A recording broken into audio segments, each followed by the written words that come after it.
વિદ્યાર્થી મિત્રો, મારી યુટ્યુબ ચેનલમાં તમારું હાર્દિક સ્વાગત છે।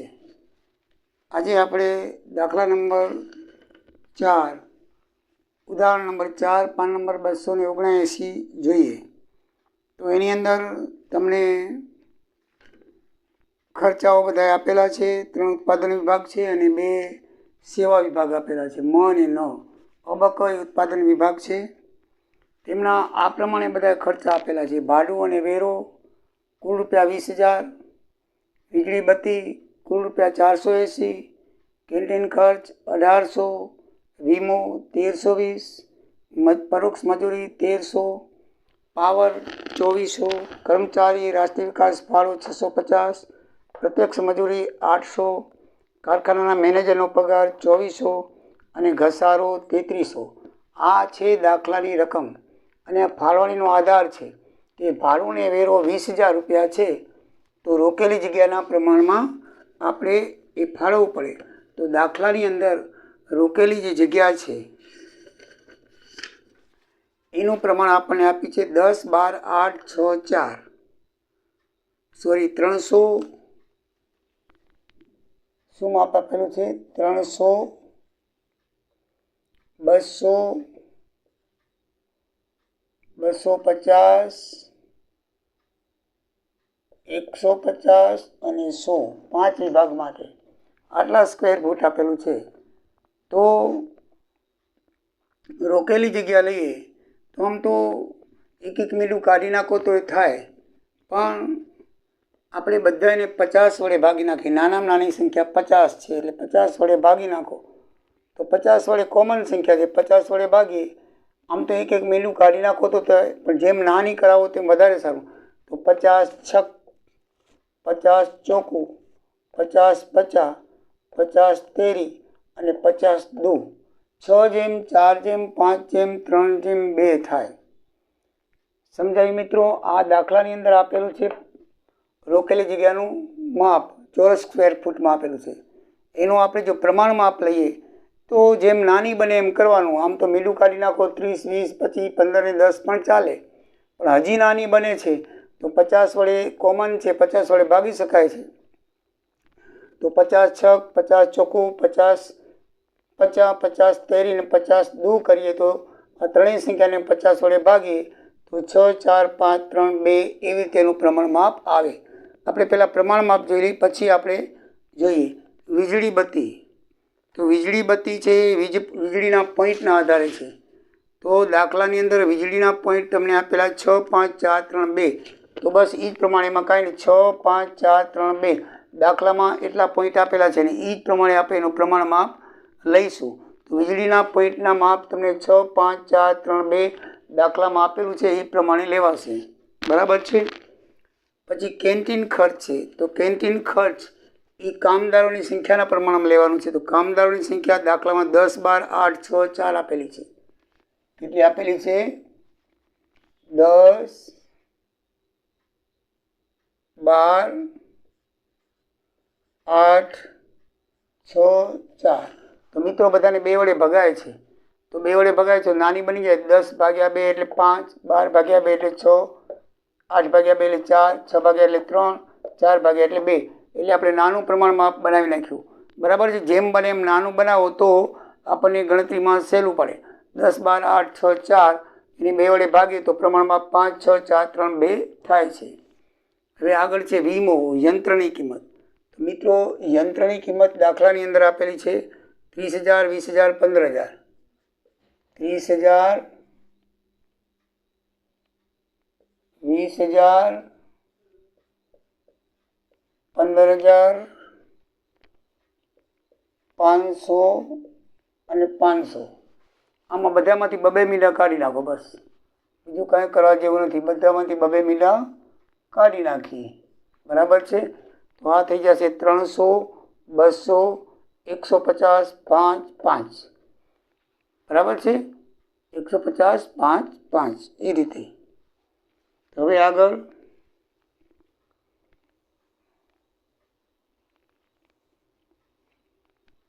પ્રત્યક્ષ મજૂરી। તો પ્રત્યક્ષ મજૂરીનું પ્રમાણ 2250 આ રીતે છે। 2250 આપેલું છે 2000, 1450, 600 અને 200. તો બધામાંથી એક એક મીંડું કાઢી નાખો મિત્રો. એટલે 225, 200, 145, 60 ને 20 બધામાંથી એક એક મીંડું કાઢી નાખી એટલે નાની થઈ જાય. એનાથી નાની કરવા જઈએ તો થશે નહીં. બરાબર. તો એ પ્રમાણે પ્રત્યક્ષ મજૂરીનું આવશે. પછી મીટર પ્રમાણ તો દાખલામાં દઈ દીધેલું છે 400, 600, 200. તો 200 ભાગી નાખો. મીટર પ્રમાણ છે 400, 200, 400, 600 ને 200. તો 200 વડે ભાગી નાખી 2 મીંડા, અને 200 વડે ભાગી તો 2, અને 200 વડે ભાગી તો 3, અને 200 વડે ભાગી તો 1. 200 કોમન નીકળે છે. બધાને 200 વડે ભાગી નાખો. 2 જેમ 3 જેમ 1 થાય. પ્રત્યક્ષ મજૂરી તો આપણે કરેલું છે એટલે એનું લખી નાખો. આપેલ સમય દાખલામાં સમય આપી દીધો છે 5, 5, 4, 1, 1. એટલે એનું પ્રમાણ જ આવશે 5, 5, 4, 1, 1. યંત્રોની કિંમતનું પણ આપણે મિત્રો શોધી લીધું છે 300, 200, 150, 5, 5. તો હવે આપણે દાખલાની ગણતરી કરતા જઈએ. બસ સૌથી પહેલાં તમારે જે ફાળવણીનો આધારનું જે દાખલાની અંદર રકમ આપેલી હોય એના ઉપરથી પ્રમાણ માપ શોધી લેવાનું, અને પ્રમાણ માપ શોધ્યા પછી જે કુલ ખર્ચા આપ્યા છે એ પ્રમાણે જેમ આપણે વેચી છે વેચી લેવાનો. હવે આનું ટોટલ મારો 6, 4, 10, 15 ને 3, 18 ને 2, 20. આને 20 ભાગો તો કેટલા આવશે? 1000 આવશે. બરાબર છે. તો 1000 ગુણ્યા 6, 6000, 1000 ગુણ્યા 4, 4000, 1000 ગુણ્યા 5, 5000, 1000 ગુણ્યા 3, 3000, 1000 ગુણ્યા 2, 2000. આ પ્રમાણ માપનો સરવાળો કરી કુલ ખર્ચને ભાગો એટલે 1 ભાગે આવે. 1 ભાગે આવે એટલે પ્રમાણ માપ વડે ગુણતા જાઓ અને લખતા જાઓ. એકદમ ઇઝી છે. આમાં 6 ને 5, 11, 4, 15, 18 ને 20. આને 20 ભાગો તો 20 દુ 40, બાકી વધે 8, 20 ચોકું 80, 24 આવશે. તો 24 ને ગુણતા જાઓ. 24 છક 44, 144, 24 50, 120, 24 ચોકું 96, 24 તેરી 72, 24 દુ 48. આ રીતે મિત્રો થાય. કામદારની સંખ્યા 5, 6, 15, 18, 20. આને 20 ભાગો એટલે 90 આવશે. તો 90 ગુણ્યા 5, 9, 50, 45, 450. 90 ગુણ્યા 6, 9, 6, 54 એટલે 1 મિનિટ ચલાવી દો 540. 90 ગુણ્યા 4, 36 એટલે 1 મિનિટ ચલાવી દો. 90 ગુણ્યા 3, 27 એટલે 1 મિનિટ ચલાવી દો. 90 ગુણ્યા 2 એટલે 180. રાઈટ. યંત્રોની સંખ્યામાં 1320 ને વેચવાના છે તો 300, 200, 500 અને 650, 660 થાય. મિત્રો 660 અને ભાગો 660 ભાગો એટલે 2 આવે. 660 ને 660 1320 થાય. તો હવે બધાને 2 વડે ગુણતા હો. 300 દુ 600, 200 દુ 400, 150 દુ 300, 5 દુ 10 ને 5 દુ 10 થઈ ગયું. હવે પ્રત્યક્ષ મજૂરીની છે. પ્રત્યક્ષ મજૂરીના પણ 1300 રૂપિયા છે. તો એને આપણે 225 વત્તા 425 વત્તા 145 અને વત્તા 60 વત્તા 20 એટલે 665 થશે. તો 665 દુ 650 650 થશે. 650 ભાગ્યા 1300 એટલે 20 આવશે. બરાબર છે. 2 આવશે. 650 ને 650 કેટલા થાય? 1300 એટલે 2 આવશે. તો બધાને 2 વડે ગુણતા જાઓ. 225 ગુણ્યા 2 450, 200 ગુણ્યા 2 એટલે 400, 145 ગુણ્યા 2 એટલે 290, 60 ગુણ્યા 2 એટલે 120 અને 20 ગુણ્યા 2 એટલે 40. બરાબર છે. હવે મીટર પ્રમાણે 2, 3, 1, 3 દુ 6, 2, 3, 5, 6 અને 6 ભાગો તો 6 ચોક 24 400 આવે. તો 400 ને ગુણતા જાઓ. 400 દુ 800, 400 તેરી 1200 અને 401 400. આમાં સેવા વિભાગમાં કંઈ આપેલું નથી. પ્રત્યક્ષ મજૂરી અહીં આપેલી છે 2 આવે છે. બરાબર છે. તો આમાં 650 જ આવે. 650 ને 650 વડે ભાગો તો 1 આવશે. અહીંયા 650 ને 1320 ભાગતા તો 2 આવતા. તો આપણે 2 વડે ગુણ્યા. અહીંયા તો 650 આપેલા છે, 650 ને 650 વડે ભાગી તો 1, તો બધાને 1 વડે ગુણો તો એની જ આવશે 225 ગુણ્યા 1, 200 ગુણ્યા 1, 145 ગુણ્યા 60 ગુણ્યા 1, 20 ગુણ્યા 1 પ્રમાણ માપ જ આવશે, લખી નાખવાનું, બરાબર છે. એ પ્રત્યક્ષ મજૂરી આપણને દાખલામાં આપી દીધેલી છે, એ સેવા વિભાગમાં લખવાની છે એવી સૂચના છે. 600 200 800 સેવા વિભાગમાં આપણે લખી નાખી. મેનેજરનો પગાર છે એનો સમય 5 5 4 4 1 1 દાખલામાં આપેલો છે, શોધવાનો નથી. તો 5 માં 10 ને 14 15 ને 16 અને 16 ભાગીએ તો 16 સત્તા 120, બરાબર છે. 2400 ને તમે 16 ભાગો તો તમને 16 50 80 16 એકા 16 બાકી વધ્યા 8, 16 50 એટલે 150 આવશે. કેટલા આવશે? 150. 150 ગુણ્યા 5 તો 750, 150 ગુણ્યા 5 એટલે 750, 150 ગુણ્યા 4 એટલે 600 અને 150 ગુણ્યા 1 એટલે 150, 150 ગુણ્યા 1 એટલે 150. મિત્રો ફાળવણી થઈ ગઈ. યંત્રોની કિંમત પણ આપણે આપેલી છે એ પ્રમાણે 650 ટોટલ આવે છે. તો 650 3300 ને 650 ભાગશો એટલે આવશે 5. કેટલા આવશે? 5. 650 ગુણ્યા 5 એટલે 3300 થાય. તો 650 આમાં બધાને 5 વડે ગુણતા આવજો. અહીંયા આવતા હતા 2 એટલે 2 વડે ગુણ્યા, અહીંયા આવતા હતા 1 એટલે 1 વડે ગુણ્યા, અહીંયા આવતા હતા 5 તો 350 1500, 300 દુ 600, સોરી 250 1000 5 વડે ગુણાશે. 150 50 750, 5 ગુણ્યા 5 25, 5 ગુણ્યા 5 25. મિત્રો તો આ રીતે ફાળવણીના આધારે પ્રમાણ માપ નક્કી કરીને આપણે ખર્ચાનું ફાળવણી કરી.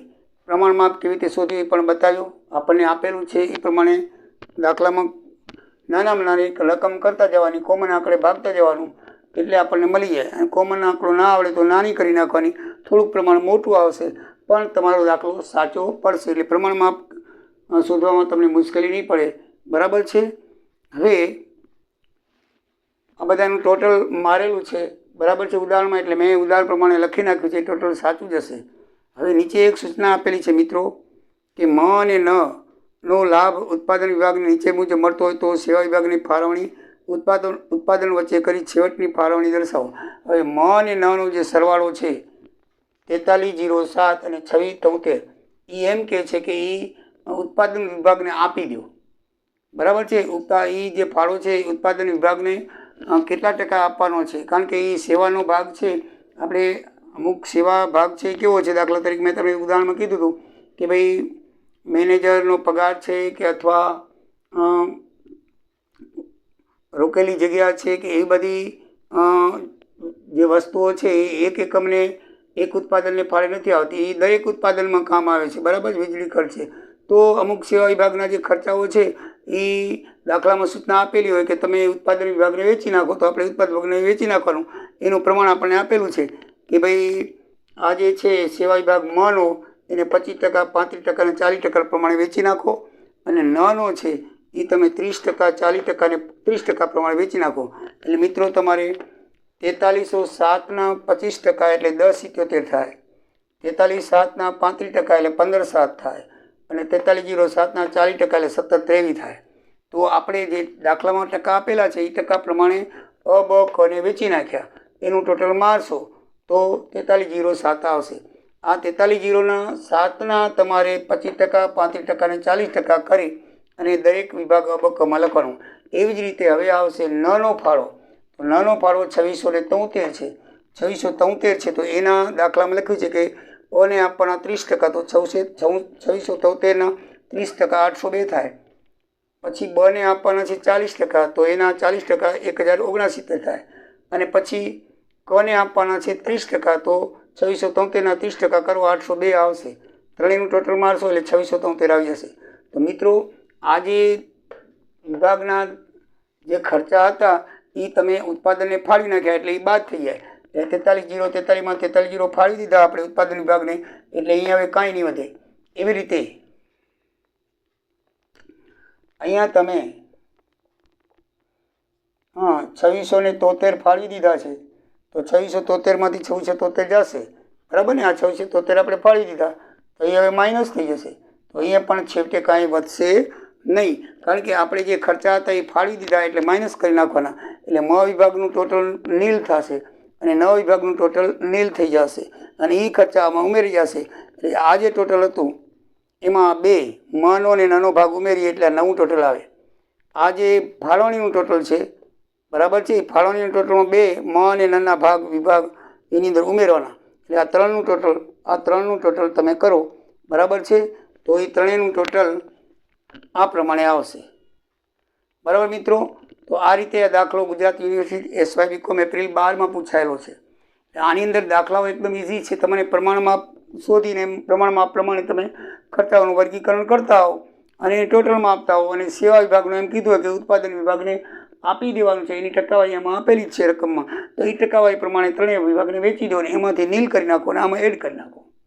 તો મિત્રો આ પ્રમાણે દાખલો છે, એકદમ ઇઝી છે. નેક્સ્ટ આપણે દાખલો જોઈશું, તો તમે નેક્સ્ટ વિડીયો મારો જોશો. તમને દ્વારિકાધીશના